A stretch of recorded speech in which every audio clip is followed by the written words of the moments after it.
disclaimer lang.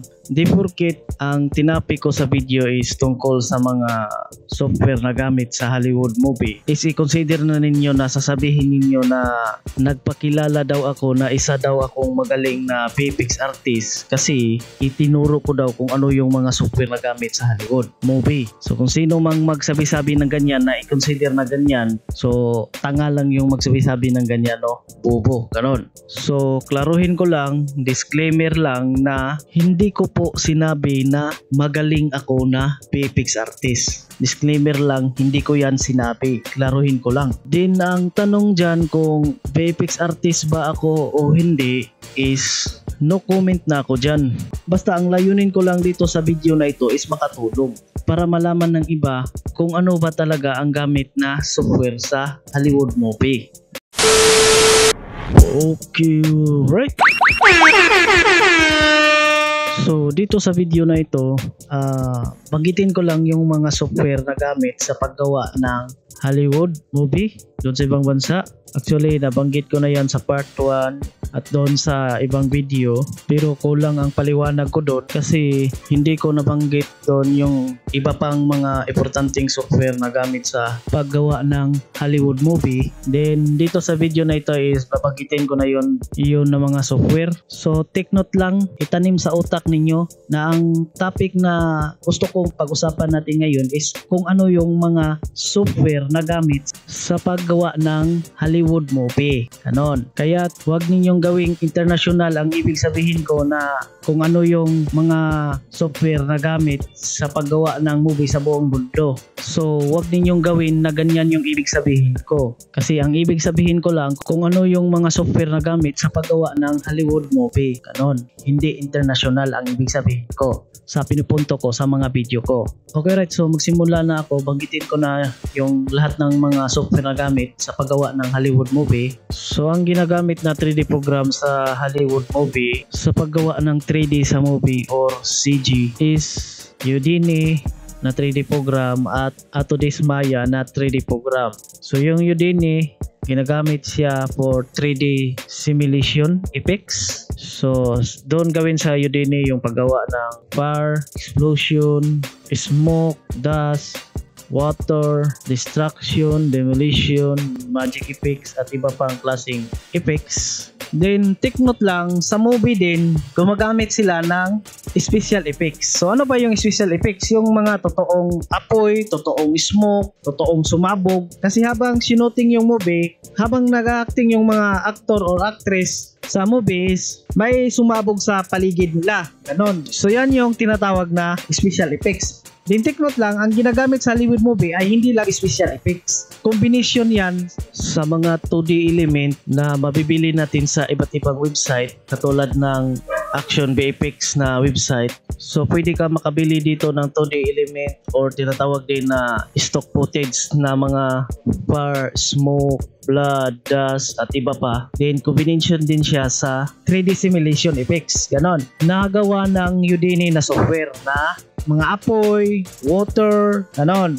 Combination yan. So karamihan sa mga Hollywood movie, yung paggawa dyan is combination talaga sa tatlong klase na special effects at 2D element at 3D simulation effects na gawa ng Houdini na software. Then kung sino yung mga tao na magsabi-sabi na sa lahat ng movie sa Hollywood is special effects lang ang ginagamit, 2D element na wala daw ginagamit na 3D simulation effects na gawa ng Houdini na software. So kung sino man magsabi-sabi ng ganyan is bobo lang yung magsabi ng ganyan. Then kung sinong maniwala sa kanya is bobo din katulad niya, ganon. Pero mayroon talagang movie na ang gamit lang special effects at mga 2D elements or tinatawag din na stock footage. Pero hindi lahat ng movie ay ganyan. So mangyayari lang yan ng ganyan sa mga low budget movie. Pero karamihan sa mga big budget Hollywood movie is combination talaga yan sa tatlo. Special effects, 2D element, and 3D simulation effects na gawa ng Houdini na software. Ganon. So anyway, dito naman tayo sa Autodesk Maya na software. So sa Autodesk Maya nga 3D program, dyan gawin yung paggawa ng 3D modeling, animation and rigging, Din ang pwedeng pamalit sa Udemy nga 3D program at ato dismaya na 3D program kasi magdepende yan sa sitwasyon.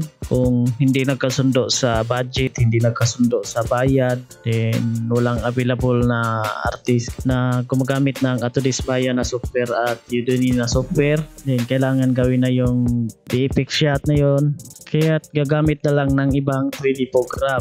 So, ang pwedeng ipamalit sa Udemy na 3D program at ato dismaya na 3D program is Blender na software na 3D program, or Cinema 4D na software na 3D program, or Autodesk 3D Max na software na 3D program, or Lightwave na software na 3D program. Din ang ginagamit sa Hollywood movie na compositing software is Nuke na software para sa paggawa ng high-end VFX compositing.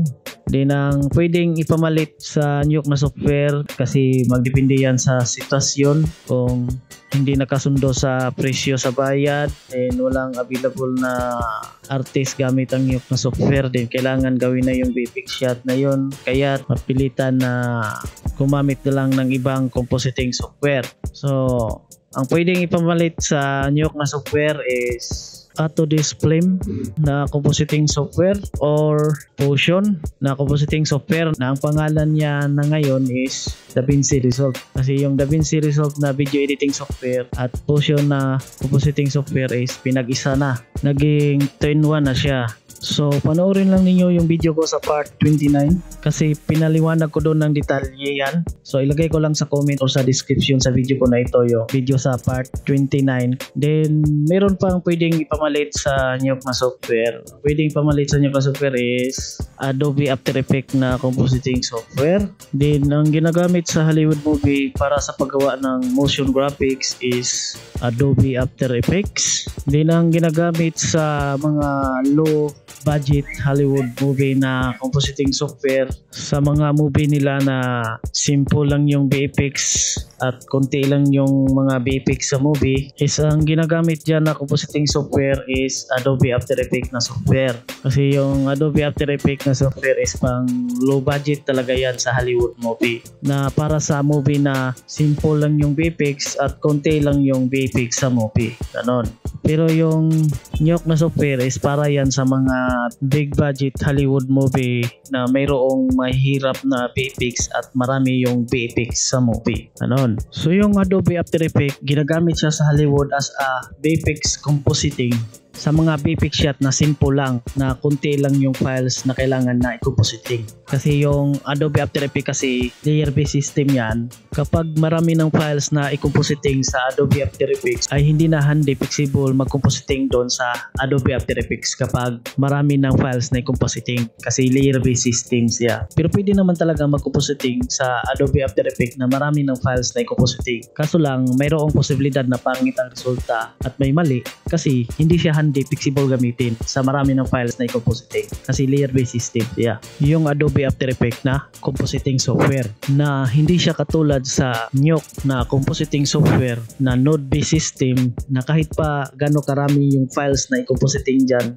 na kahit mahirap pa ang i-compositing dyan, is handy at flexible lang yan gawin doon sa Nuke na software. Ganon. Kasi ang Nuke na software na design yan for high-end VFX compositing na marami ng files na i-compositing. Kaya't yung Adobe After Effects ginagamit lang sa Hollywood for motion graphic na gawa at sa mga simple VFX compositing na gawa. Ganon. Pero hindi siya ginagamit for main high-end VFX compositing. Ganon. Na marami ng files na i-compositing. Ganon. Pero pwede i-combine yung Adobe After Effects na software at Nuke na software. Pwede siya i-combine para sa paggawa ng VFX. Pero mangyayari yung final VFX compositing is doon talaga sa Nuke na software. Ganon. Din ang ginagamit na software sa Hollywood movie para sa paggawa ng sculpting sa 3D model is ZBrush na software. Din ang ginagamit sa Hollywood movie para sa paggawa ng rotoscoping is Mocha na software or Silhouette na software.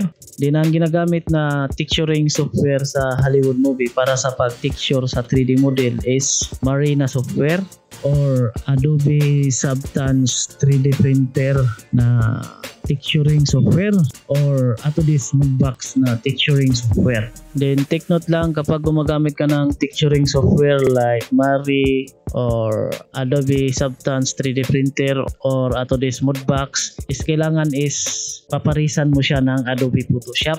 Ganon. So kaya yung Adobe Photoshop is ginagamit siya for texturing para sa 3D model. Then ang ginagamit sa Hollywood movie para sa paggawa ng concept art para ma-visualize ng mga VFX artists kung ano yung dapat gawin nila na VFX sa movie. So ang ginagamit na software sa Hollywood movie para sa paggawa ng concept art is Adobe Photoshop na software or Adobe Illustrator na software. So dyan sa Adobe Photoshop, do-drawing dyan yung concept na mangyayari sa movie para ma-visualize nila sa mga VFX artists kung ano yung dapat nilang gawin. So kailangan may concept art talaga na makikita. Ganun. Para hindi lang sila mag-i-imagine. Ganun. So yung concept art na tinutukoy ko is mahintulad ko siya sa manga sa anime. Ganun. Din ang ginagamit na software sa Hollywood movie para sa motion tracking or camera tracking is 3D equalizer na software or VF track na software or Cintai na software. Din ang ginagamit sa Hollywood movie na render engine na software is Renderman or Berry. So yung Renderman or Berry is plug-in yan sa mga 3D program. So ang purpose dyan is siya yung magbigay ng realistic look sa ginawa na 3D or CGI sa 3D program. Anon. Kaya't malaking tulong yung Renderman or Berry na plug-in sa 3D program para maging realistic tingnan yung ginawa na 3D. Anon. Din ang ginagamit na video editing na software sa Hollywood movie is Avid Media Composer. Din ang pwedeng ipamalit sa Avid Media Composer na video editing software kasi magdepende yan sa sitwasyon. Kung hindi nakaintindi sa presyo na bayad or walang available na artist, gamit ang software na Avid Media Composer. So kaya napilitan na gumamit na lang ng ibang video editing software. So ang pwedeng ipamalit sa Avid Media Composer na video editing software is Adobe Premiere Pro or DaVinci Resolve, kasi yung DaVinci Resolve ay 2-in-1 yan. Meron yung video editing at meron siyang compositing. Then ang pwede ding pamalit is Apple Final Cut Pro. No. Then take note lang, ang purpose sa video editing software is dugtong-dugtong niya doon lahat ng VFX sequence, lagyan niya ng sounds. So lahat ng eksena sa movie is nandun nakadugtong sa video editing software. So yung video editing software is doon magaganap yung final render. So kapag i-render na yun sa video editing software is yan na yung full movie na ready to release na sa sinihan. Ganon. Then take note lang, karamihan sa mga big budget Hollywood movies, Avid Media Composer talaga ang ginagamit dyan na video editing software. Pero may ilang movie sa mga big budget Hollywood movie na Adobe Premiere Pro ang ginagamit na video editing software. Pero bihira lang yan nangyari kasi yung Adobe Premiere Pro is karamihan ginagamit siya sa mga low budget movie. Ganon. Then may mga ilang movie din sa Hollywood na ginagamit na video editing software is Apple Final Cut Pro. Then may ilang movie din sa Hollywood na ang ginagamit na video editing software is DaVinci Resolve. Pero halos lahat ng movie sa Hollywood, lalong-lalo na sa mga big budget Hollywood movie, is ang ginagamit talaga dyan na video editing software is Avid Media Composer. Kanon, take note lang. Din ang ginagamit na DAW software sa Hollywood movie is Pro Tools or Avid Pro Tools. Din ang pwedeng ipamalit sa DAW software na Avid Pro Tools kasi magdepende yan sa sitwasyon kung hindi nakasundo sa bayad or walang available na artist gamit ang Avid Pro Tools na DAW software. So ang pwede ipamalit sa Avid Pro Tools is FL Studio na DAW software or Logic Pro na DAW software or Ableton Live na DAW software or Studio One na DAW software. Then take note lang, ang purpose sa DAW software is siya yung mag-record, mag-mix sa music para sa movie, or siya yung mag-record or mag-mix ng sound effects para sa movie. Ganon. So yung music na gawa sa DAW software para gawing background music sa movie is ipasok yun sa video editing software. Then yung sound effect na gawa sa DAW software is ipasok yun sa video editing software. Kasi yan yung ilagay na sound sa video sa movie. Ganon. So yan lahat yung mga software na ginagamit para mabuo yung movie sa Hollywood. Then ngayon, i-explain ko sa inyo kung ano yung mangyayari na process dyan. Example, mayroong VFX shot na yung tao mag-transform sa robot. Din yung ulo niyang robot, mayroong makita doon ng mga motion graphics na infographic or it's UD effects or hologram. Then pagkatapos doon, yung kamay niya sa robot naglikha ng power. Then paglikha niya ng power, tinamaan yung building, sumabog yung building, tapos may apoy. So ganyan yung mangyayari sa VFX shot. Para magawa yan na VFX shot, ganito yung mangyayari dyan na process or tinatawag na workflow or tinatawag na VFX pipeline. So siyempre, yung taong nag-transform na robot, sa original dyan is mayroon yang naka-background na green screen or blue screen sa tao na karakter sa movie. So yun na video, ipasok yun sa inyo. Then ganito na yung mangyayari dyan. Yung eksena ng yung tao nag-transform sa robot, 3D animation na yan or rigging. So gagawin yan sa Autodesk Maya ng software yung tao mag-transform sa robot. Then yung motion graphics na infographic o holographics or HUD effects na lumalabas doon sa ulo ng robot, gagawin yun sa Adobe After Effects na software. Din yung lumabas na power sa kamay ng robot, tapos natamaan ng power yung building, din yung building sumabog, tapos may apoy na lumalabas. Din gagawin yan doon sa Houdini na software. Din ang mangyari dyan, yung gawa sa Adobe After Effects na motion graphics na infographic or HUD effects or holographic, i-render yon, tapos i-transfer doon sa nyok, i-import doon sa nyok, ipapasok doon sa nyok. Then yung gawa sa Autodesk Maya mag-transform sa robot, i-render yon sa Autodesk Maya, then ipasok yon sa nyok. Then yung gawa sa Houdini nga yung power sa kamay lumabas, then sumabog yung building, tapos may apoy. So yung gawa na yan sa Houdini, i-render yan, tapos ipasok sa nyok. Then doon sa nyok na software, lahat ng file na pinasok, in-import sa nyok, ang gagawin doon is i-compositing yun lahat ng files. So yung live action shot sa tao sa karakter sa movie na mayroong nakalagay na green screen o blue screen sa likod ng tao, so doon sa nyok is i-keying yun, tatanggalin yung green screen or blue screen na naka-background sa likod ng tao, tanggalin yun, din palitan ng background. Then pagkatapos nyan, yung render sa Autodesk Maya nga 3D nga mag-transform sa robot, ilagay doon sa katawan ng tao para yung tao magmukha na nag-transform sa robot. Then yung render na galing sa Adobe After Effects na motion graphics na infographics or holographic or HUD effects.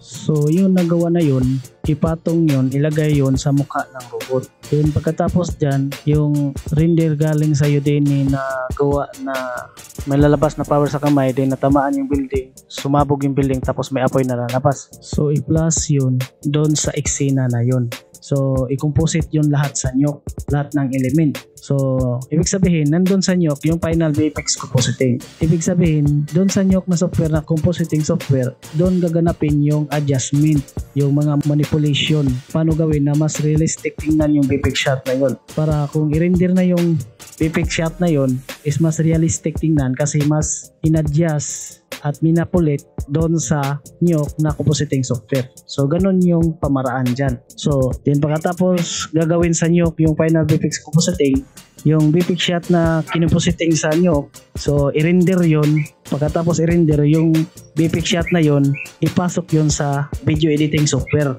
like Avid Media Composer. Then doon sa Avid Media Composer, yung mga video is lagyan ng sound effects or music.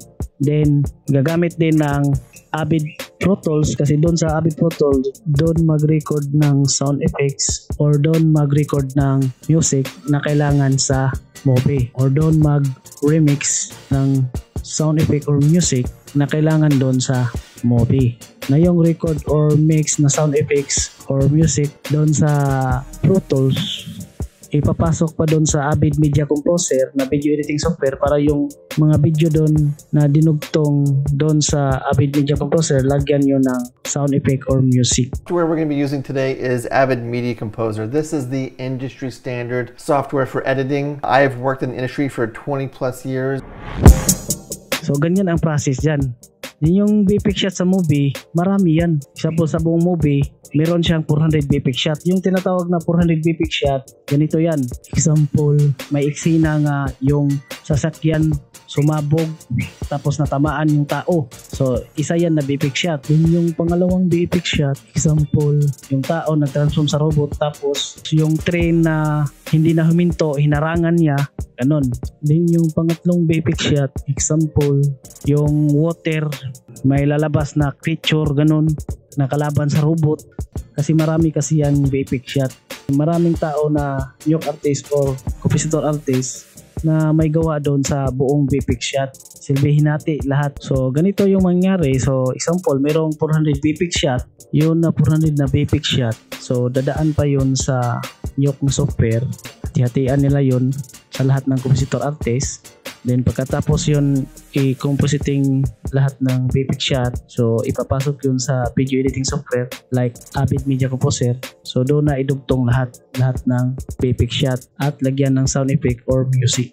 Then yung iba, yung hindi VFX shot, yung simple lang yung tao magsalita tapos transition sa ibang eksena, makita yung ibang tao. So yan is hindi na yan kailangan doon sa inyo gawin kasi simple naman yan, hindi na VFX shot. So pwede na doon gawin sa video editing software like Avid Media Composer, gano'n. So yung mga VFX shot lang yung kailangan dadaan pa sa Nuke kasi doon gagawin yung VFX compositing. Tapos i-render sa Nuke, tapos ipasok doon sa video editing software like Avid Media Composer, then lagyan ng sound. So sa video editing software like Avid Media Composer, doon magaganap yung final render. Pag i-render yun, yan na yung buong movie. Final na yun. Kasi nandun na lahat yung VFX shot, dinugtong-dugtong, nilagyan ng sounds. Din take note lang, ang nagtatrabaho sa movie ay maraming tao yan. Iba't ibang department yan, iba't ibang team. Ganon.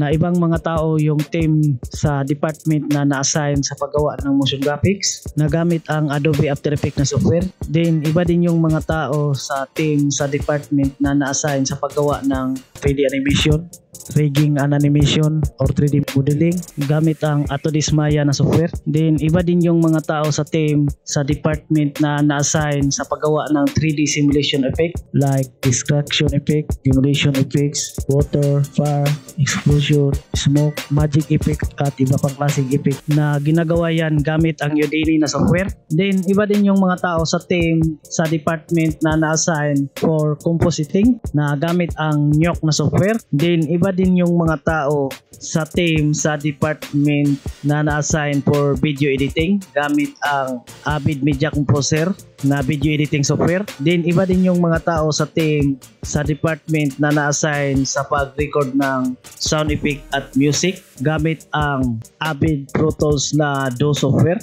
So sa paggawa ng movie is maraming tao ang nagtatrabaho dyan, iba't ibang department, iba't ibang team para ma-organize siya at mapabilis yung paggawa sa VFX shot kasi sa iba't ibang department is sabay nila gagawin yung VFX, ganon. Kasi kung isang artist lang ang maggawa dyan, matagal siya gawin. Siya yung magawa sa motion graphic, siya yung magawa sa 3D animation, siya yung magawa sa effects, siya yung magawa sa compositing. So matagal siya gawin kasi siya lang isa gumawa ng lahat. So kailangan kung ano mang makikita doon sa VFX shot, example, doon sa VFX shot is merong eksena nga motion graphics, then meron ding eksena nga 3D animation, then meron ding eksena nga effects na power effects or destruction effect. So meron ng mga tao nga naka-assign dyan sa trabaho na yan. So ibang tao yung magtrabaho sa motion graphics, then iba yung tao yung magtrabaho sa 3D animation, then iba din yung tao na magtrabaho sa paggawa ng effects.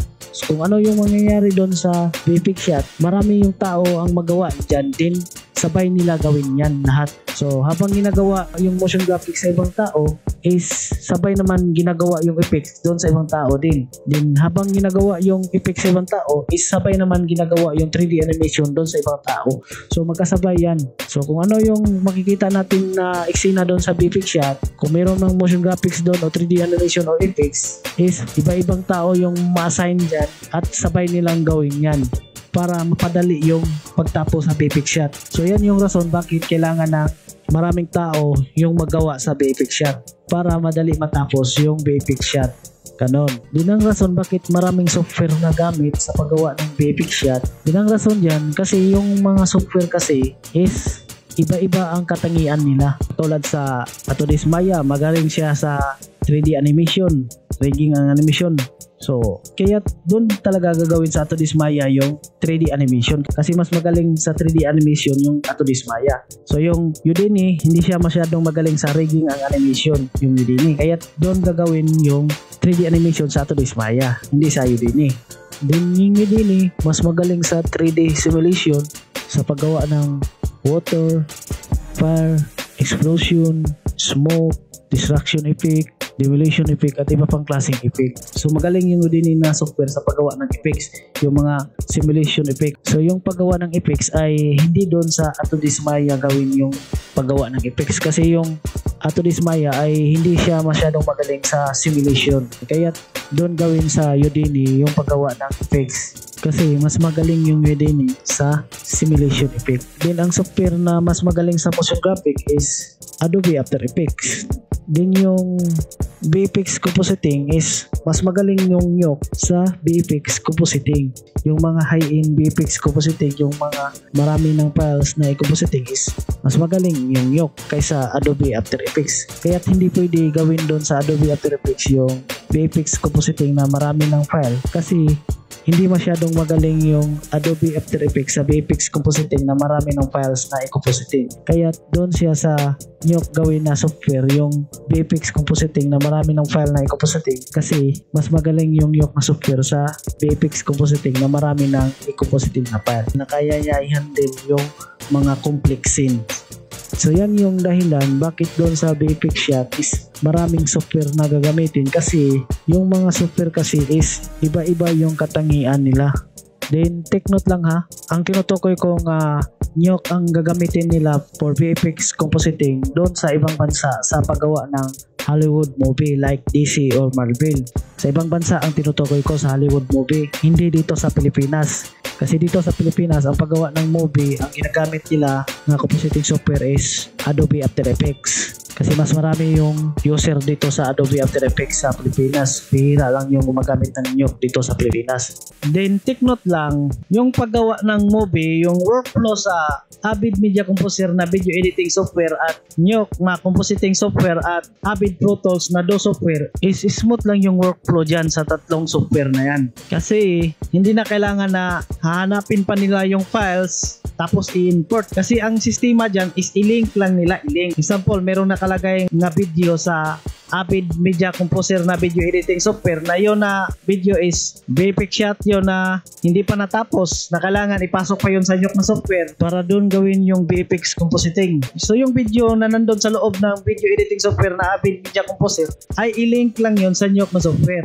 So pag malink na yun sa Nuke na software, pag open sa Nuke na software is automatic yun mapasok yung video sa Nuke na software. Ganon. Then gagawin na sa Nuke na software yung VFX compositing para sa VFX shot na yun. Then pagkatapos gawin sa Nuke na software yung VFX compositing, then i-render sa Nuke na software. Pag render doon sa Nuke na software is automatic yun papasok balik doon sa Avid Media Composer. Na hindi na kailangan gawin sa Avid Media Composer na hahanapin pa yung VFX video na gawa ng Nuke na software para i-import doon sa Avid Media Composer. Kasi automatic na yan balik doon sa Avid Media Composer. Kasi nakalink na yon na file. Ganon. Din yun na VFX shot na yon na bumalik na sa Avid Media Composer. Then siyempre kailangan yon lagyan ng sound effect. Din kung ang mangyari yung mga files nila sa sound effect nila ay hindi fit doon sa VFX shot na yon. So kailangan na mag-record talaga sila ng sound effects para sa VFX shot na yon. Then doon gawin yung pag-record ng sound effect doon sa Avid Pro Tools na DAW software. So Ang gagawin lang sa Avid Media Composer ay i-link lang yun na video doon sa Avid Pro Tools na software. So pag open doon sa Avid Pro Tools is mapasok na yun yung video doon sa Avid Pro Tools. Ganon. Pero yung video doon na makikita sa Avid Pro Tools is for reference lang yun para lagyan ng sound effect doon sa Avid Pro Tools. Kasi mag-record ng sound effect doon sa Avid Pro Tools para sa sound effect sa video na yun. Then pagkatapos gawin yung sound effect sa Avid Pro Tools is i-save yun. Pag save yun is automatic yun balik pasok sa Avid Media Composer na video editing software. So ang mangyari na yung video na nandun sa Avid Media Composer is malagyan na siya ng sound effect automatic. Pero yung sound effect na nakalagay doon is ginawa yun sa Avid Pro Tools. Ganon. So ganyan lang yung workflow dyan. Smooth lang yan. I-link lang yan. So anyway, para maintindihan niyo ng mabuti yung paliwanag ko dito, panoorin lang ninyo yung video ko sa part 7 kasi pinaliwanag ko yan ng mabuti doon na i-link lang nila yung files para hindi na siya hassle. Then lahat ng computer nila is nakalan yan, nakalan or meron silang server na doon lang na-connect yung lahat ng desktop computer nila sa iba't ibang department para mayroon silang communication lahat ng desktop computer nila para pwede nilang i-link lahat ng file nila doon sa ibang desktop computer sa iba't ibang department or pwede nilang i-share lahat ng file nila doon sa ibang desktop computer sa iba't ibang department. Ganon. So panoorin lang ninyo yung video ko sa part 7 para maintindihan ninyo na mabuti yung ibig sabihin ko dito. Ganon. So ilagay ko sa comment or sa description sa video ko na ito yung video ko sa part 7. Then kalaruhin ko lang. So kung meron mang makita sa video na ito na tao na walang alam sa paggawa ng movie or hindi nag-research sa paggawa ng movie, then sasabihin niya nga itong sinasabi ko dito ay fake news daw kasi bakit pa kailangan ng maraming software? Di ba pwede nga isang software lang ang gamit sa paggawa ng movie? So ang paniniwala niya is isang software lang ang gamit sa paggawa ng movie. Pero possible naman na maaring makagawa ng movie na isang software lang ang gamit kung yung paggawa ng movie is hindi na maarte, na yung movie na yun is wala ng effects, puro lang salita nga eksena, hindi na gumagamit ng green screen or walang involved na CG or mga 3D render. Yung movie nga simple lang talaga, puro salita lang, walang eksena na mga effects. Kasi pag ang movie meron ng effects, hindi pwedeng isang software lang ang gamit na video editing software lang. Hindi nang isang dahilan pa dyan bakit marami yung software na gamit sa paggawa ng Hollywood movie. Kasi wala pang nagawa na software na all-in-one siya, na meron siyang 3D program, meron siyang compositing program, meron siyang video editing program, meron siyang DAW program. So wala pang nagawa na ganyang klaseng software na all-in-one siya na pwede nang itapat sa ibang 3D program, sa ibang video editing program, sa ibang compositing program at sa ibang DAW program. Ganon. Kaya't yung paggawa sa movie sa Hollywood is marami talagang software na gamit dyan. Ganon. Yan yung rason. Pero soon kung mayroon nang magawa na all-in-one na software, pero ang mangyari is yun na all-in-one software ay hindi niya mapantayan yung galing sa Nyok na compositing software, then hindi niya napantayan yung galing sa Udemy na 3D program at Autodesk Maya na 3D program, at hindi niya napantayan yung galing sa Adobe Premiere Pro na video editing software at Avid Media Composer na video editing software, at hindi niya napantayan yung galing sa Avid Pro Tools na DAW software at sa FL Studio na DAW software. So useless pa rin yung software na yun na all-in-one. So mas mabuti na gumagamit na lang ng iba-ibang klaseng software kaysa gumamit sa all-in-one na software na pangit naman ang result. Ganon.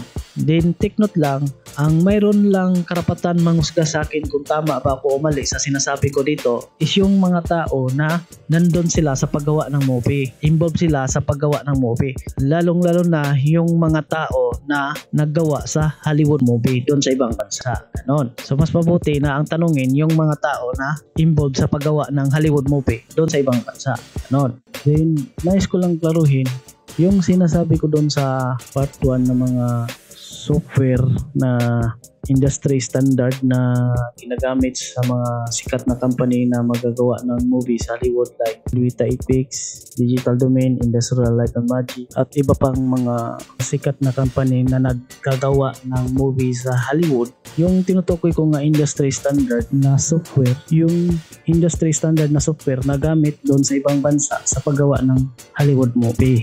hindi yung industry standard na software sa paggawa ng movie dito sa Pilipinas. Kasi magkaiba yung software na gamit dito sa Pilipinas at doon sa ibang bansa sa may gawa ng movie sa Hollywood. Then, nice ko lang klaruhin yung video ko sa part 36, yung topic tungkol sa Weta Digital na company nga nagagawa ng VFX sa movie sa Hollywood is pinalitan siya ng pangalan, ginawa ng Weta Effects yung pangalan sa company nila, na yung Weta Digital na company at Weta Effects na company ay same lang sila. So doon sa video ko sa part 36, may video ako doon na pinanood na ang title Avatar The Way of Water VFX Breakdown Dive In with Weta Effects. Din ito na video is naka-upload to sa YouTube channel na pangalan Foundry.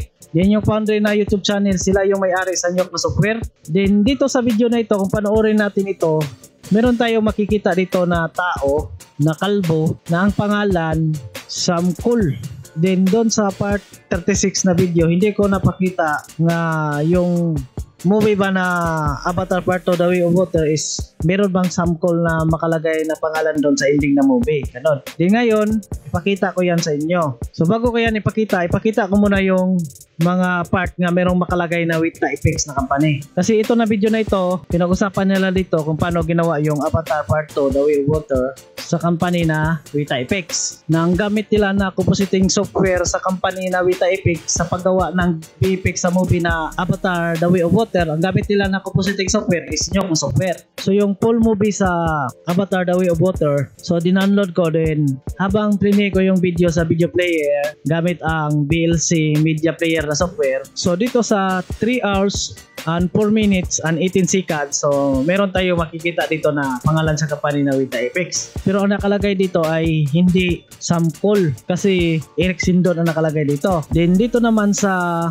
3 hours and 6 minutes and 18 seconds, so merong nakalagay dito na company na Weta Effects, pero dito walang nakalagay na pangalan na Sam Cool. Ganon. Pero dito sa 3 hours and 9 minutes and 25 seconds, so dito meron nang makikita tayo na pangalan dito na Sam Cool. So yan o. So nakalagay dito Associate VFX Supervisor Sam Cool. Pero dito nakalagay dito is Sequence VFX Supervisor Weta Effects. So medyo malito tayo kasi dito nakalagay dito Sequence, din dito Associate. Pero sa aking paniniwala talaga 100%, so ano mang nakalagay dito na pangalan na Sam Cool sa ending ng movie sa Avatar The Way of Water is yan na tao ay siya yung tao na makikita sa video na ito na ang nakatitle Avatar The Way of Water VFX Breakdown Dive In Weta Effects. Ganon. Na itong kalbo. Siguro kaya't ang nakalagay dito is Associate VFX Supervisor. Siguro siya yung nag-associate sa sequence sa VFX sa movie. Ganon. Kaya't ang nakalagay dito Sequence VFX Supervisor.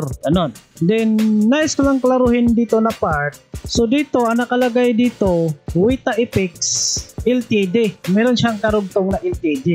Pero nice ko lang klaruhin, ang totoong pangalan lang talaga sa company nila is Weta Effects. So mayroon lang yang rason bakit dinugtungan niya ng LTD. Ganon. Kasi dito na part, ang nakalagay naman dito na Weta Effects is walang kalugtong na LTD. Then dito, small letter lang ang nakalagay dito. Pero dito, big letter na, then meron na karugtong na LTD. So, ang totoong pangalan lang talaga sa company nila is Weta Effects. So, mayroon lang yang rason bakit dinugtungan niya ng LTD. Ganon. So anyway, kung inisisado kayo malaman yung punot dulo kung bakit yung company na Weta Digital ay pinalitan ng pangalan na Weta Effects, so panoorin lang ninyo yung video ko sa part 36 at yung video ko sa part 52 at yung video ko sa part 53. So yung link sa mga video ko na yan ay ilagay ko sa comment o sa description sa video ko na ito. So anyway, nice ko rin karuhin yung video ko sa part 48. So dito sa video na ito, sa part 48, nagbigay ako ng video reaction dito sa video na ang nakatitle Which Software is Used for VFX, na naka-upload to sa YouTube channel na ang pangalan VFX Geek, na mayroon na itong subscribers na 126,000 subscriber. At nice ko rin karuhin yung isang video ko, yung video ko sa part 17, yung nagbigay ako ng video reaction sa video na ang nakatitle What Software Mix the Best VFX, na ito na video is naka-upload to sa YouTube channel na ang pangalan Frame Focus, na ito na YouTube channel mayroon na itong subscribers na 5.7 million subscribers. Marami na itong subscriber itong YouTube channel na ito. So nice ko lang klaruhin itong dalawang video na ito. Ang pinag-usapan nila dito is tungkol sa VFX lang na software. Hindi kasali pinag-usapan dito yung video editing software at DAW software. Anon. Kaya't kung panoorin itong dalawang video na ito, never nila bilanggit sa dalawang video na ito yung mga video editing software at yung mga DAW software. Kasi ang pinag-usapan lang nila dito yung mga VFX software. Kaya't sa dalawang video na ito, merong nakatitle na VFX. At meron ding nakalagay na software kasi ang pinag-usapan lang nila dito is mga VFX software lang, ganon. Kaya't hindi nabanggit dito sa dalawang video na ito yung video editing software at DAW software. Kasi ibang kategory kasi yan eh. Yung video editing software at DAW software is ibang kategory sila. Hindi sila kasali sa kategory sa mga VFX software. Hindi pwede isama yung video editing software sa kategory sa mga VFX software, ganon. Kaya't hindi ito fake itong dalawang video na ito kasi ang dahilan bakit hindi nila nabanggit dito yung video editing software at DAW software kasi ang pinag-usapan lang nila dito yung mga VFX software. Ganon. Then take note lang, kapag ang pag-usapan lang is mga VFX software lang, doon talaga mangyayari yung last na gawa dyan doon sa compositing software like Nuke na software or Adobe After Effects na software. Kapag pag-usapan lang ay yung mga VFX software. Ganon. Kaya't hindi yun fake yung sinasabi dito sa video na ang nakatitle What Software Makes the Best VFX. Pero kapag kasali na pinag-usapan yung video editing software is ang mangyayari na dyan na last na gawa is doon talaga yan magaganap yung last na gawa, yung final render sa video editing software. Kasi yung gawa na VFX sa compositing software is ipasok pa yun sa video editing software. Doon na siya lagyan ng sounds. So sa video editing software, nandun lahat nakadugtong, lahat ng VFX shot, lahat ng VFX sequence, nakadugtong lahat yun, lagyan ng sounds. So nandun talaga sa video editing software yung final render talaga. Na pag render yan na yung full movie, ready to release na sa sinihan. Ganon. Then nice ko lang klaruhin itong dalawang video na ito. So kung panoorin ninyo itong dalawang video na ito, marami silang software na binanggit para sa paggawa ng VFX sa movie. Then para sa aking pag-intindi, ang tinutukoy dito sa dalawang video na ito na software na gamit sa movie is yung mga software na gamit sa Hollywood movie, na hindi international ang tinutukoy dito sa dalawang video na ito. Kasi ang tinutukoy dito sa dalawang video na ito ng mga software is yan yung mga software na gamit sa Hollywood movie. Hindi international, hindi sa lahat ng bansa. Anon. Din kung sasabihin ninyo na international ang ibig sabihin dito sa dalawang video na ito, i-consider ninyo nga lahat ng bansa ang tinutukoy sa dalawang video na ito na gamit ng mga software sa paggawa ng movie. Then sabihin ninyo na fake itong dalawang video na ito kasi sa Pilipinas hindi naman Nuke ang ginagamit na compositing software kasi Adobe After Effects naman ang ginagamit na compositing software sa Pilipinas. So kung sino yung magsabi-sabi ng ganyan is bobo lang yung magsabi-sabi ng ganyan. Kasi wala namang sinasabi sa dalawang video na ito na all countries. Wala silang sinasabi na ganyan. Wala silang sinasabi na lahat ng bansa is ganyan yung ginagamit na VFX software sa paggawa ng movie. Wala silang sinasabi na ganyan dito sa dalawang video na ito na binigyan ko ng video reaction. Wala. So dito sa dalawang video na ito, hindi nila sinabi yung all countries na words kasi hindi maiwasan na ibang software yung gamit sa ibang bansa. Kasi sa lahat ng mga software na gamit sa Hollywood, mayroon kasing tulad nila ng software, anon, na pwedeng yun ang gamit nila, anon. Tulad dito sa Pilipinas, ang gamit na compositing software is Adobe After Effects. Kasi mayroon namang mahirap na bansa na hindi nila afford yung mga mahal na software na gamit sa Hollywood.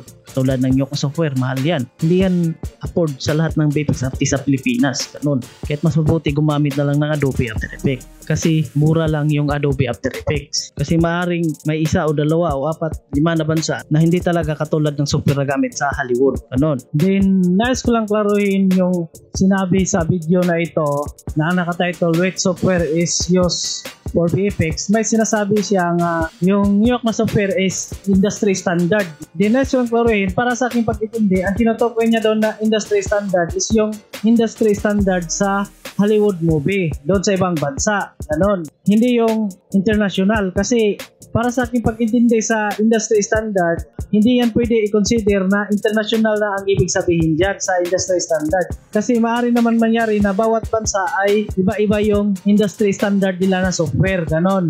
Katulad dito sa Pilipinas, ang industry standard dito na compositing software is Adobe After Effects. Pero doon sa ibang bansa, sa paggawa ng Hollywood movie, ang industry standard nila na compositing software is New York na software. Ganon. So, kung sino yung mga tao na magsabi-sabi na ang ibig sabihin sa industry standard is pwede na i-consider na lahat ng countries na ang ibig sabihin. So, mali yan. Bobo lang yung magsabi-sabi ng ganyan. Kasi pwede mo lang sabihin na all countries ang ibig sabihin doon kapag sasabihin na all countries is, this is the industry standard. Ganon. Kung merong ganyan sasabihin na all countries, so masasabi mo na buong bansa talaga. Pero kung ang ginamit na words lang ay industry standard, so hindi mo yan pwede i-consider na all countries na ang ibig sabihin dyan. Kasi maaaring sa iba't ibang bansa is iba-iba yung industry standard nila na software. Ganon. Sasabihin ko lang. So anyway, panoorin ko ulit itong dalawang video na ito. So unang panoorin ko itong video na ang nakatitle What Software Makes the Best VFX. So itong video na ito is maraming binanggit sa video na ito na mga software sa paggawa ng VFX sa movie. Pero habang panoorin ko to is i-shortcut ko na to. Doon ko na panoorin yung binanggit niya yung anong gamit na compositing software. So diretso na ako manood sa 6 minutes and 24 seconds. Okay. Compositors take all the CG components for each department and combine them with matte paintings and live action footage to create the final shot. Nuke by Foundry is the most popular and the most widely used. A similar software is Fusion by Blackmagic Design, but it is far less popular. After Effects by Adobe is also used, but mainly for TV advertisement compositing or motion graphics, because its layered-based system is too limited for major movie productions. So yan. Then ito naman isang video ang panoorin ko na ang nakatitle Which Software is Used for VFX. So itong video na ito is maraming binanggit sa video na ito na mga software sa paggawa ng VFX sa movie. Pero habang panoorin ko to is i-shortcut ko na to. Doon ko na panoorin yung binanggit niya yung anong gamit na compositing software. So diretso na ako manood sa 8 minutes and 41 seconds. So play. Compositing. Currently, there's only one major software used for compositing at almost any VFX company, Foundry Nuke. Nuke is a node-based digital compositing application. This is the industry standard. Its beginnings reach to 1993, when it was developed at Digital Domain as their in-house compositing tool. Years later, it was made publicly available. Currently, it's developed by Foundry. Nuke won an Academy Award for Technical Achievement in 2001. A similar software, however far less popular, is Blackmagic Design Fusion. If any of you is thinking, what about Adobe After Effects? The answer is no, Adobe After Effects is not used at VFX houses. At least not for most of the major movie production. You can find After Effects used for motion graphics or TV advertisement compositing. However, its layered-based system is too limited for complex compositing tasks. So, nais ko lang klaruhin sa video ko na ito sa part 60. So ulitin ko, tandaan ninyo na ang pinag-usapan ko dito na topic is kung ano yung mga software na gamit sa paggawa ng Hollywood movie. Ganon. Kaya para sa aking pananaw, ang mayroon lang karapatan na magbigay ng opinion sa video ko na ito, kung totoo ba yung sinasabi ko sa video na ito or fake ba. Ang mayroon lang karapatan na magbigay ng opinion na valid yung opinion nila, na pwede ninyong paniniwalaan yung opinion sa mga tao na yun, is yung mga opinion sa mga VFX artist sa Hollywood movie doon sa ibang bansa. Ganon. Then, anumang opinion sa mga VFX artist sa Pilipinas na wala pang experience sa Hollywood ay invalid yun. Hindi natin yun pwedeng gawing 100% na basihan. Ganon. Kasi kung kunwari kasukasuhin natin yan, dalhin natin ito sa korte, then sasabihin ng mga VFX artist sa Pilipinas na wala pang experience sa Hollywood na sasabihin nila na mga fake daw yung mga software na binanggit ko sa video ko na ito. So para sa aking pananaw, hindi maging valid yung opinion sa mga VFX artist sa Pilipinas na wala pang experience sa Hollywood. Kasi ang pinag-usapan ko naman dito na mga software is kung ano yung mga software na gamit sa Hollywood movie. Then yung gawa na VFX sa Pilipinas is hindi pa nila magaya yung mga mahirap na VFX sa Hollywood movie. So ang magaya lang sa Pilipinas is yung mga simple VFX lang sa Hollywood movie. So ang layo pa talaga ng Pilipinas kung ikumpara sa VFX sa Hollywood movie, ganon. Kasi kung totoo pa nga pareha lang ng software na gamit yung Pilipinas at yung Hollywood movie is dapat magaya sa Pilipinas yung gawa na VFX sa Hollywood movie. Ganon. Kaya hindi talaga maging valid yung opinion sa mga VFX artist sa Pilipinas na wala pang experience sa Hollywood. Ganon. Kasi ang tunay na basihan dyan para malaman kung mga fake ba yung mga software na binanggit ko sa video ko na ito at kung fake ba yung mga software na binanggit sa dalawang video na ito na binigyan ko ng video reaction is kailangan na i-research sa internet kung mga fake ba yung mga software na ito na hindi talaga ito ginagamit sa movie. Ganon. Kasi mayroon namang mga website na legit nga nagbibigay ng legit na impormasyon, hindi fake yung impormasyon na ilalabas nila kung mag-research tayo. Katulad ng Wikipedia na website, nagbibigay siya ng legit na impormasyon. Then katulad din sa Google AI mode, nagbibigay siya ng legit na impormasyon. So kung magre-research tayo sa Google, then malalaman natin na yung lumalabas na impormasyon sa Google is galing siya sa Google AI mode kapag mayroong makalagay na AI overview. Ganon. Then medyo nakakalito lang itong Google AI mode sa hindi pa nakakaalam kasi kapag ang i-research mo sa Google, yung ni-research mo ay marami siyang impormasyon na nakalagay doon sa internet sa iba't ibang website. Example, yun na impormasyon is mga 20 yun na impormasyon na nakalagay sa internet sa iba't ibang website. So kapag ulit mo i-click yung research is magbago-bago yung wording na ilagay doon. So ang dahilan doon bakit magbago-bago yung wording na ilagay doon kapag paulit-ulit i-click yung research na icon kasi yung 20 nga impormasyon nga nandun sa internet sa iba't ibang website is ipalit-palit yon ilagay sa Google AI mode kapag paulit-ulit natin i-click yung research na icon, ganon. Pero kasing tulad lang ng ibig sabihin, magkaiba lang ng wording ng konti na ginagamit, ganon. Pero kapag ang i-research mo is isa lang yung impormasyon nga nakalagay doon sa internet sa website ay hindi talaga yan magbago yung wording na lalabas sa impormasyon, ganon. Kapag paulit-ulit i-click yung research na icon, so ganyan yung Google AI mode, ganon.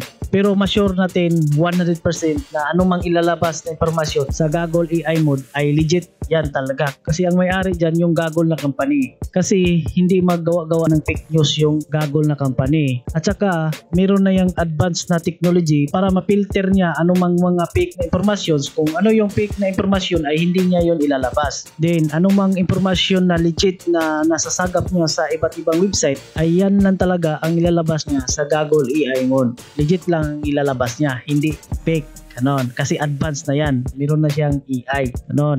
Then ang pinakatibay na paraan doon sa korte para malaman kung fake ba yung mga binanggit ko na mga software sa video ko na ito or kung fake ba yung mga software na binanggit sa dalawang video na ito na binigyan ko ng reaction is kailangan itanong doon sa mga tao na mga VFX artist sa paggawa ng movies sa Hollywood doon sa ibang bansa. Kung fake ba yung mga binanggit ko na mga software sa video ko na ito or kung fake ba yung mga software na binanggit sa dalawang video na ito na binigyan ko ng reaction, ganon. Then kung ano yung opinion sa mga VFX artist sa Hollywood movie doon sa ibang bansa, so yan yung paniniwalaan natin. Yan yung gawing basihan natin kung matalino tayo, hindi tayo bobo. Ganon. Kasi kung dalhin natin yan sa korte, sigurado ako na yan yung paraan sa korte para malaman nila kung fake ba yung mga binanggit ko na mga software sa video ko na ito or kung fake ba yung mga software na binanggit sa dalawang video na ito na binigyan ko ng reaction,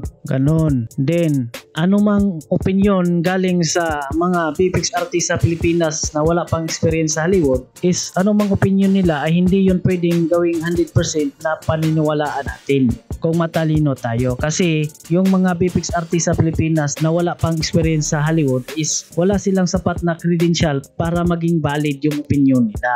Noon. Kasi wala pa silang experience sa Hollywood. Din, ang pinag-usapan ko sa mga video ko is mga software na gamit sa Hollywood movie doon sa ibang bansa. Okay sana kung VFX artist siya sa Pilipinas pero nakatrabaho na siya sa Hollywood movie. Pero kung hindi pa siya nakatrabaho sa Hollywood movie doon sa ibang bansa ay hindi talaga maging valid yung opinion niya. Then, di porkit sinasabi ko yan ay minaliit ko yung mga VFX artist sa Pilipinas kasi yan talaga yung nararapat na gawin natin. Kasi ang pinag-usapan ko dito sa mga video ko is kung ano yung software na gamit sa Hollywood movie.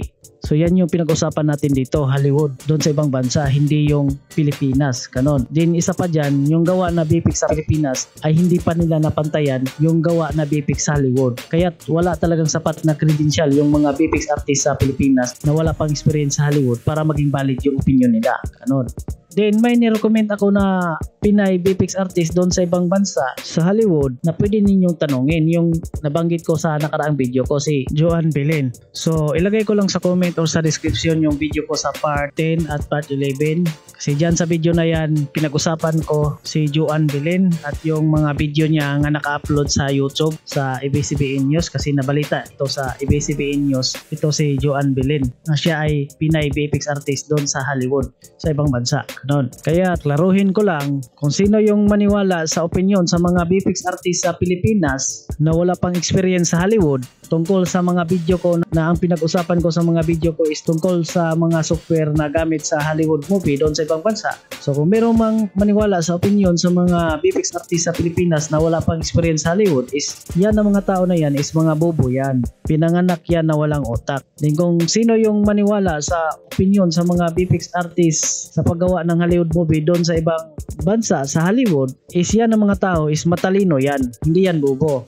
Ganon. Din kung sakali lang no, kung sakaling mayroong VFX artist sa Pilipinas na wala pang experience sa Hollywood na sabihin niya nga fake daw yung mga software na binanggit ko dito sa video na ito na hindi daw yan ginagamit sa paggawa ng Hollywood movie, lalo na itong Nyok na software sabihin niya nga fake daw ito, hindi daw ito ginagamit as a compositing software sa paggawa ng Hollywood movie kasi ang ginagamit daw na compositing software sa mga big budget Hollywood movie is Adobe After Effects daw. Din ang Nyok na software is fake daw. Then alam ko na ang gawin nila nga ebidensya dyan, ang gawin nila nga ebidensya yung video ni Andrew Kramer nga demonstrate nila yung paano nila ginawa yung hologram sa Star Wars A Force Awakens.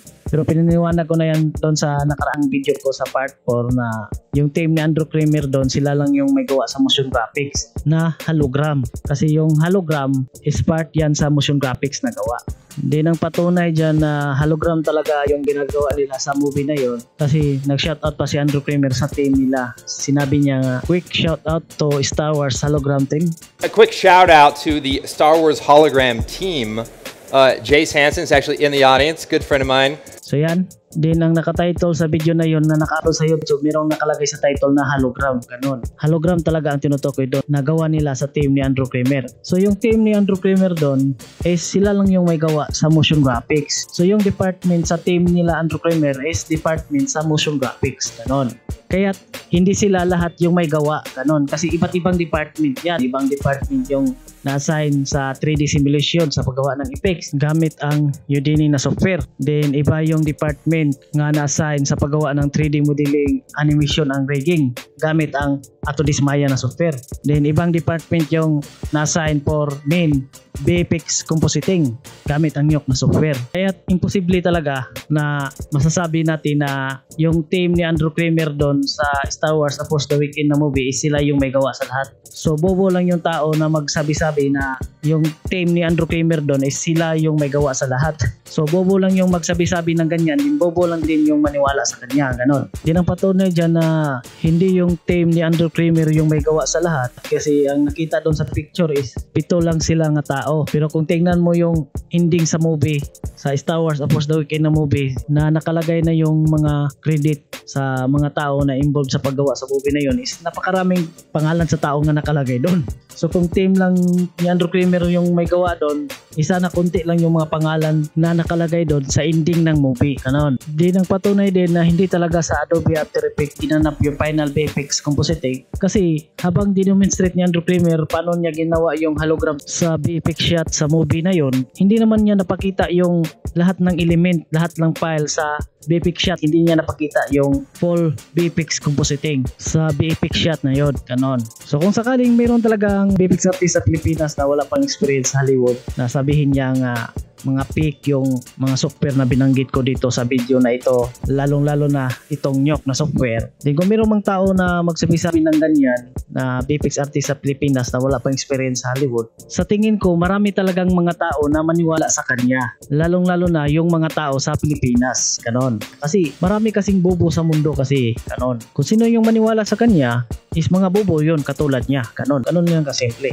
Then kung sakaling yung mga bobo na tao na naniwala na fake daw yung mga software na binanggit ko sa video ko na ito, then kung mangyari na tatanungin na nila yung mga legit na VFX artist na nagawa sa mga big budget Hollywood movie doon sa ibang bansa, yun na ang tatanungin nila, sure ako na ang sagot sa mga VFX artist sa nagawa ng mga movie sa Hollywood, sure ako na ang sagot nila is tama ako, ganon, sa mga binanggit ko na software sa video na ito.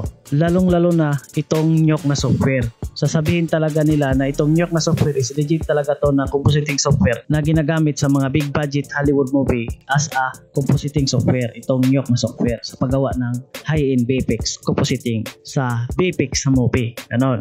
Then doon lang nila ma-realize na maling akala sila nung tinanong na nila yung mga VFX artist na naggawa sa mga big budget Hollywood movie doon sa ibang bansa, ganon. Then doon din nila ma-realize na pinanganak sila na bobo talaga. Then kung malas-malasin pa, wag naman sana, so maaaring magbigti sila kasi napahiya sila kasi mali pala sila, ganon. Okay, right, so meron lang akong gustong klaruhin, no? Disclaimer lang, di porket ang tinapi ko sa video is tungkol sa mga software na gamit sa Hollywood movie is i-consider na ninyo na sasabihin ninyo na nagpakilala daw ako na isa daw akong magaling na VFX artist kasi itinuro ko daw kung ano yung mga software na gamit sa Hollywood movie. So kung sino mang magsabi-sabi ng ganyan na i-consider na ganyan, so tanga lang yung magsabi-sabi ng ganyan, no? Bobo, ganon. So klaruhin ko lang, disclaimer lang na hindi ko po sinabi na magaling ako na VFX artist. Disclaimer lang, hindi ko yan sinabi. Klaruhin ko lang. Din ang tanong dyan kung VFX artist ba ako o hindi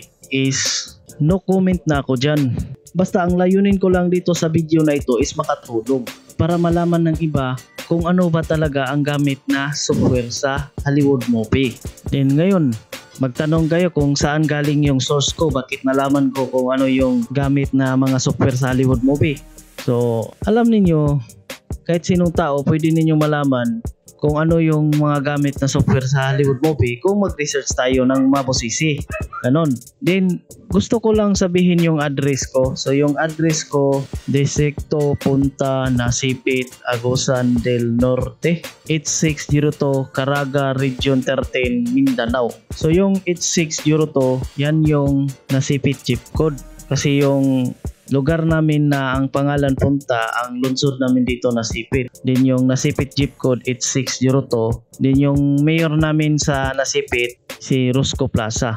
Din yung lugar namin sakop lang sa Caraga Region 13. Then siyempre sakop sa Mindanao to yung lugar namin. Then siyempre yung salita namin dito sa Mindanao, Bisaya yan yung salita namin, kasing tulad lang ng salita sa taga Visayas yung salita ng taga Mindanao. Pero dito sa video na ito is nagtagalog lang ako para maintindihan sa taga Luzon. Din yung bahay namin tapat sa Punta Elementary School. Sa Mindanao words tinatawag yan na Silingan. So yung dikit sa bahay namin, yung apelido is Manso, then yung isa ang apelido Robles, ganon. So kung nawerduhan kayo bakit sinabi ko pa yung address ko kung saan yung bahay namin, so nais ko lang klaruhin na mayroon akong personal na rason bakit kailangan na sabihin ko pa yung address ko. Di kung ano yung rason ko na yan, bakit kailangan sabihin ko yung address ko, sekreto na lang yan.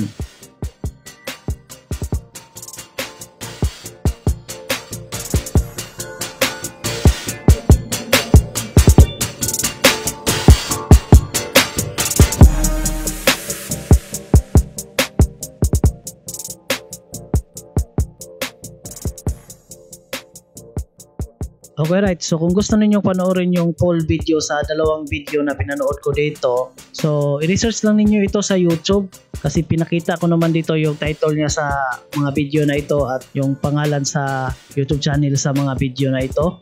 Take note lang, meron akong naranasan na glitch sa YouTube. Din iwan ko kung yung nag-glitch ay hindi na yun babalik yung nag-glitch. Din yung naranasan ko na system glitch sa YouTube is habang panoorin natin yung video is yung logo or picture profile sa YouTube channel na yun is hindi siya makita. Ganon. Then minsan din pati yung pangalan sa YouTube channel niya ay hindi siya makita habang pinanood natin yung video na yun. So yung video mapanood ninyo pero yung pangalan sa YouTube channel niya na doon dapat makalagay sa ibaba ng video ay hindi makita yung pangalan sa YouTube channel sa ibaba ng video. Ganon. Pero kung palit ulit siya tingnan taga-araw is babalik na siya sa dati. Malagay na yung logo sa YouTube channel at pangalan sa YouTube channel. Ganon. So ito is pinaliwanag ko ito kasi kung i-research ninyo sa YouTube yung mga video na pinakita ko dito, then pag research ninyo matitimingan na may glitch na mangyari kasi pag research ninyo doon is hindi nakita yung picture profile or logo sa YouTube channel habang pinanood ninyo yung video na yon. So pagkamalan ninyo na hindi yon na YouTube channel na pinakita ko sa video ko, ganon. Or kung yung maranasan ninyo yung pangalan sa YouTube channel na yun ay nawala, hindi siya nakita kasi may ganyang klaseng glitch din. Then sasabihin naman niyo na yung YouTube channel na pinakita ko sa video ko ay hindi yon nag-i-exist. Ganon. So kaya pinaliwanag ko ito na glitch lang yan kapag ganyan yung maranasan ninyo. So ang gagawin lang ninyo dyan para babalik yan sa dati. So tingnan lang ninyo palit ulit yan taga-araw. Sure ako 100% na babalik din yan sa dati. Na malagay na yung logo or picture profile sa YouTube channel niya. Or mabalik na malagay yung pangalan sa YouTube channel niya. Kasi glitch lang yan, hindi yan permanent. Babalik din yan sa original, ganon. So ang advice ko sa inyo, huwag kayong agad-agad maniwala sa unang naranasan ninyo habang ni-research niyo yon na video na yon. Kasi ang sistema sa computer ay sadyang nakakalito, pabago-bago at merong glitch, ganon. Kaya huwag kayong maniwala sa unang tingin lang ninyo kasi kailangan na doon kayo maniwala habang paulit-ulit na ninyong tiningnan. Ganon, take note lang para hindi kayo mamaling akala.